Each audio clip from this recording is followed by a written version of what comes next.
Hi guys, welcome back to my channel. My name's Norvi and I'm back with another uni related video, and this time it's on revision. And so I thought it'd be really good to do this kind of video because I know that for many of you, especially if you're in first year, you won't be used to university exams and it's going to be quite different from maybe what you're used to in school. So I thought this would be a really useful guide because I know one of the big things is how do I get the good marks, and yeah, I've done quite well in my first and second year. And so I thought I'd make this video to help all of you. So if you do like these videos and would like to see more, please do like and subscribe, and I'll try to do some more videos, and any comments or feedback are appreciated. So in university there are so many different types of exams you'll have depending on what subject you do. So you might have essay-based exams, multiple choice exams, short answer questions, all different formats really, and how you revise for these is ultimately going to be different. So for a multiple choice exam, for example, you really don't need to stress out as much as you might think you do. Honestly, know the content and revise the content, but at the end of the day, those are the easiest exams and sometimes the ones that you can really do well on. So just do some revision, don't stress about them, but definitely do the revision, and when it comes down to it, I think you'll be fine. Now, when it gets to the actual exam, one thing to always remember is always answer the question. So with a multiple choice exam especially, because you know that you can guess and there's a chance you can get something right. So really always answer the question and try not to stress out about these exams. So short answer questions, I really like these type of exams. So basically, obviously you need to write something, but they don't need something really long. So one thing I do is look at the length of the exam, look at how many questions you have, and make sure that you split up the length of the exam between the question whilst leaving time for going back at the end. So last year, for example, I had 1 hour short answer question exams where I had 6 questions. So that's essentially 10 minutes per question. But ultimately, you want to make sure that there's at least 5 minutes at the end where you can read over. So what I tend to do is I would plan for that. So usually the moderators, your exam kind of conveners, would give you some practice questions and they'll have examples of what may come up. Practice writing those and practice writing them in time, and practice is the best thing you can do. So with these, don't stress out about things like wider reading. Generally speaking, if it's like 10 minutes to answer a question, they're not expecting loads of wider reading. Just make sure that you can write your answer in a really clear, concise way.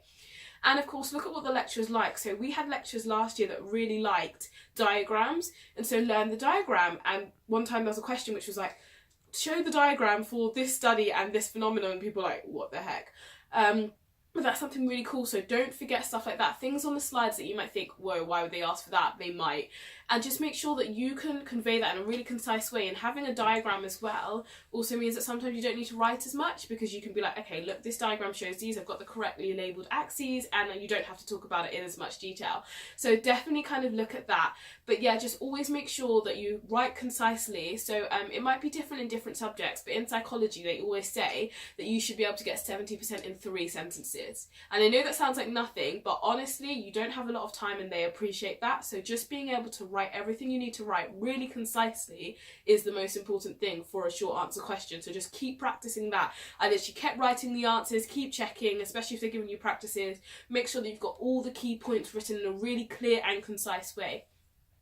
Now it comes to the essay-based exams. So when it was the short answer kind of exams, you kind of needed to know your whole course, just that course, that basically not too much detail, just what the lecturers had given you. Whereas for an essay-based exam, this is where you really kind of need to go above and beyond, and you need to do the wider reading.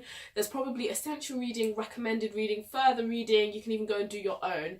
And in an essay-based exam, you really want to do all of these things. So in these kind of exams, if you've just kind of learnt the lecture topic, learnt the content, that's really not enough if you want to get the high marks, like the firsts, even 2-1s a lot of the time. They want you to do your own reading. They want you to show them that you've gone beyond, above and beyond what they've asked you to do and done loads, and so that's really important. But the good thing for these is you need to know less topics generally. So one way to look at this is generally things will not be assessed twice. So in a module, maybe you've covered like 10 topics, but at the end of the day, when it came to the coursework, 2 of those were options for coursework. You know that those things are not going to come up again in the exam because they won't assess your knowledge of the same topic twice. So now you can be like, okay, what topics are left? And go through all of these topics, look at how many questions you have. So say there are 10 topics left, the exam has 5 questions to choose from and each one is a different topic. Look at that and be like, okay, I need to pick X amount of questions, X amount of topics for me to revise so that I know that I'm covered whatever comes up. And look at past papers generally. So I know there's always kind of something's not come up in the past, so it might come up, but a lot of the time lecturers do repeat the same things, and so there are some things which are really core to that module which you know that every year that topic is going to come up, and that's generally quite a safe bet to revise that, go over that, know that in really good detail, and that's something that's really important to do. And just keep practicing that. So loads of people make essay plans. What I would do is just learn the studies and the names. So for example, say you need, whether it's history, psychology, say you need the name of the scientist or the studies or whatever it is, the text, the reference, learn that. They don't expect full references, it's an exam, they kind of do have some understanding of that, but just make sure that I had flashcards, so I was kind of going through that in my head. Some people write out full exam structures, whereas for me, it was more important to just get the flashcards. So on each flashcard was a different point, this and this person said this person said this, write that out. And flashcards are really, really good because even on the morning of the exam, you can go through them. On the morning of on the morning of the exam, if it's a morning exam, you're probably not going to go through an essay and just sit there. You might, but it's going to take longer. Whereas if you have these flashcards, and even when you're outside the exam hall, you're like, okay, go through my flashcards, look over that study, make sure I've got that person's name in my head. And I just love flashcards. I think so one thing that I need to talk about is open book exams. So you might find that you've got an open book exam where our lecturers would be like, you can take anything in short of a person, like literally any notes. I've taken in before, one thing that's really useful to take in, if they've given you kind of example papers to do, like mock papers, I print screen those. I get the correct answers, I print screen them in a file and I take them in. And so that, like, if that comes up again, because I've had exams where the exact same things come up again, look who's got it. Like, literally so easy. If you can do that, do that. But also don't take it as an excuse not to revise. Because the thing is, it's like, you've got this amount of time, you've still got a set amount of time, and you don't want all that time to be spent going over these slides because you haven't revised and you don't know what the hell is going on. So make sure that you're not using that So make sure you're not using that as an excuse not to revise. So even if it is an open book exam, you're like, okay, I know this stuff, I've got this as backup, and I've got this for my formulas and whatever else I need to remember, but you still actually know the content. And it's such a good way of getting information onto a note slide. It's really, really useful.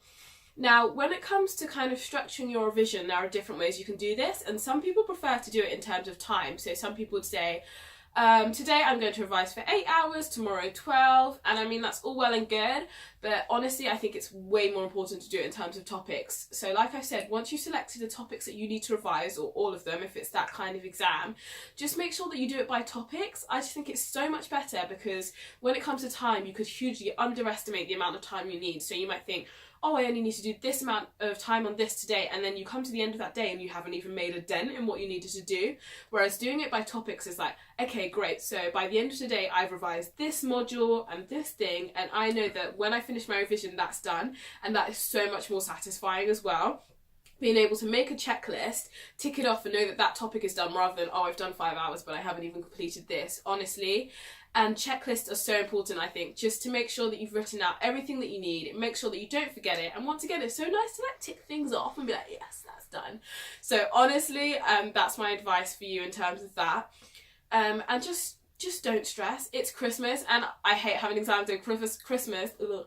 I hate having exams over Christmas because it's just kind of like, oh my gosh, it's Christmas, and I'm like, realistically, Christmas Eve, Christmas Day, Boxing Day, New Year's Eve, New Year's Day, I'm probably not going to be into revision too much, but kind of accept that and plan around it. So, I mean, obviously not everyone celebrates Christmas, or some people might still revise on Boxing Day because they don't do anything, and that's fine. But if you know, for example, that your family are coming over for the whole week and that's not going to happen, be realistic with yourself. There's no point being like, oh yeah, I'll revise on Christmas Day, when you know you won't. So be realistic and structuring your revision around that. So like this week, I'm like, okay, great, I've got to revise because I know that next week, Christmas, New Year's Eve, the revision's going to be a bit less. So just kind of plan for that and make that happen. Now, when it comes to the actual exam, it's kind of like school, but like a massive hall with like so many people, it's literally ridiculous.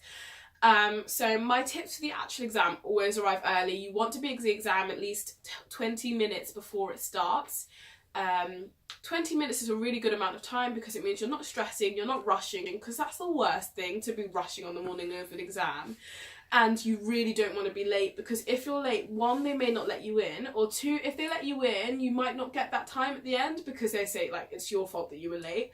So honestly, try and be early to the exam. I think that's the most important thing.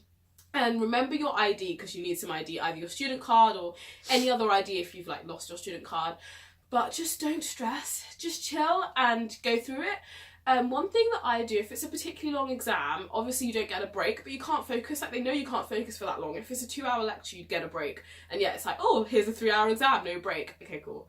So what I would do is I just go to the toilet in the middle, even if I don't need to go, just to kind of take myself away, have a break, sit for a minute, sometimes think, because when you've been writing for so long and your fingers hurt and your brain's just like, woo, sometimes it's a bit, So that's kind of my advice for you. Just get there early, take a break, and don't stress. Bye. You're opening the door in my video. Get out quickly. Thank you so much for watching this video, and if you found it helpful, please do like and subscribe so you can keep up to date with what I'm doing. So I plan to do way more Exeter videos, uni videos, as well as just some general advice videos and like motivation for the new year and things like that. So if you'd like to keep up to date with what I'm doing, please do subscribe and turn on your notifications. I really do appreciate it. Thank you guys.